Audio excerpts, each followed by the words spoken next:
আলামিন নাম আছে আলামিন নাম আছে আওলাদ ভাষা কোন জায়গা দিঘির পূর্বপাড়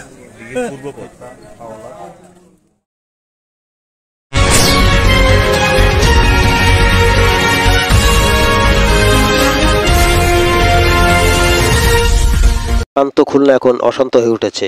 একই রাতে খুলনায় একজনকে গুলি করে হত্যা চেষ্টা, আরেকজনকে গলা কেটে হত্যা করেছে দুর্বৃত্তরা। খুলনার ২ নম্বর কাস্টম ঘাট এলাকায় রবিবার ৩রা আগস্ট আনুমানিক ৭:৩০টার দিকে সঞ্জিত হেয়ার স্টাইল সেলুনের সামনে দুর্বৃত্তরা গুলি করে পালিয়ে যায়। গুলিবিদ্ধ যুবক স্বপন শিকদারের পুত্র রানু বেগম এর সন্তান এবং মনিরুল ইসলামের বাড়ির ভাড়াটিয়া। প্রত্যক্ষদর্শীরা জানান ৪-৫ জনের একটি মুখোশধারী দল মোটরসাইকেল করে এসে হেলমেট পরে মুখ বেঁধে সোহেলকে লক্ষ্য করে গুলি করে। গুলি সরাসরি তার পেটে লাগে। হামলার পর দুর্বৃত্তরা দ্রুত ঘটনাস্থল ত্যাগ করে।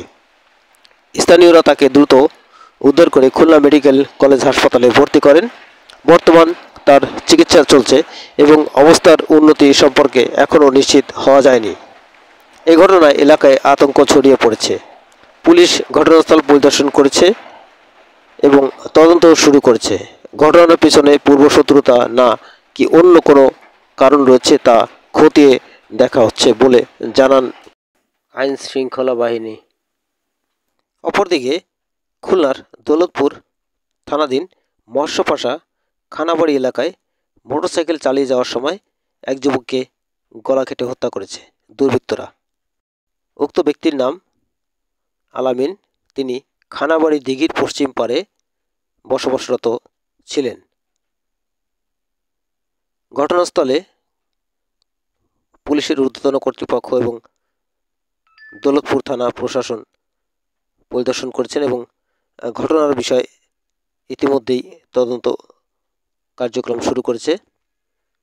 আমরা একটু যদি দেখাই যে আসলে ঘটনাস্থল থেকে যে আসলে আলামিনকে যে হত্যা করা হয়েছে গলা কেটে এবং তার বাইকটি কিন্তু পড়ে আছে এবং বাইকে করেই আলামিন যাচ্ছিলেন।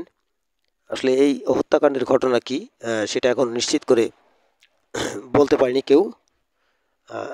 দেখছেন যে আলামিনের স্বজনরা এবং স্থানীয় বাসিন্দাদের যে একটা আতঙ্ক সেটা কিন্তু তাদের মধ্যে বিরাজ করছে এবং তারা কিন্তু ইতিমধ্যে ঘটনাস্থল পরিদর্শন করছেন আইন শৃঙ্খলা বাহিনী এবং ঘটনার সাথে জড়িতদের অবশ্যই আইনের আওতায় আনা হবে এবং তেমনই প্রত্যাশা এবং তেমন আশ্বাস দিয়েছেন প্রশাসন।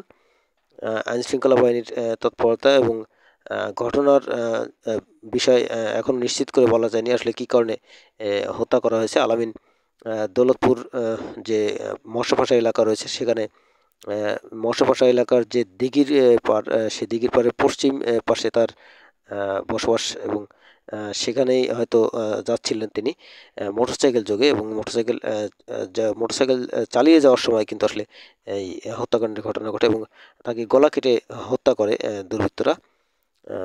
ঘটনাস্থল থেকে আমরা যতটুকু জানতে পেরেছি এবং স্থানীয় সূত্রে জানা গেছে যে আসলে অনেকেই বিষয়টি জানেন এবং অনেকে আসলে শোনার পরেই ঘটনাস্থলে আসছেন। আমরা যতটুকু আপনাদের দেখানোর চেষ্টা করছি। তবে বিভিন্ন প্রশাসনের ঊর্ধ্বতন কর্তৃপক্ষ ঘটনাস্থল পরিদর্শন করেছেন এবং দৌলতপুর থানা পুলিশও ঘটনাস্থল পরিদর্শন করেছেন এবং তারা আশ্বাস দিয়েছেন যে ঘটনার সাথে জড়িতদের আইনের আওতায় আনা হবে।